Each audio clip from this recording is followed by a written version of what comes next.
Friends हो जाइए तैयार खेसारी जी के एक और धमाके को देखने के लिए और एक और बवंडर को सुनने के लिए। जी हाँ दोस्तों, खेसारी जी बहुत जल्द ही हम सबों के बीच एक और ज़बरदस्त सॉन्ग लेकर आने वाले हैं और उस सॉन्ग का नाम है चढ़ते लगनिया ए जान। दोस्तों आप सबों को सॉन्ग के टाइटल से ही पता चल गया होगा कि यह एक रोमांटिक सॉन्ग है।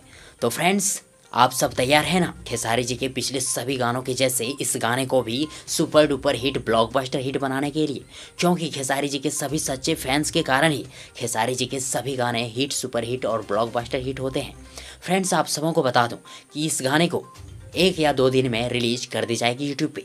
तो आप सब इस गाने को देखने के लिए कितना एक्साइटेड हैं और इस गाने को सुपर डुपर हिट बनाने के लिए कितना एक्साइटेड हैं, कमेंट बॉक्स में जरूर लिखिएगा। और यदि आप सबों को ये जानकारी दिल से पसंद आई हो तो प्लीज़ वीडियो को दिल से लाइक करें और दिल से शेयर भी कर दें। थैंक्स, मिलते हैं एक और नई वीडियो लेकर, तब तक के लिए good wishes for good luck.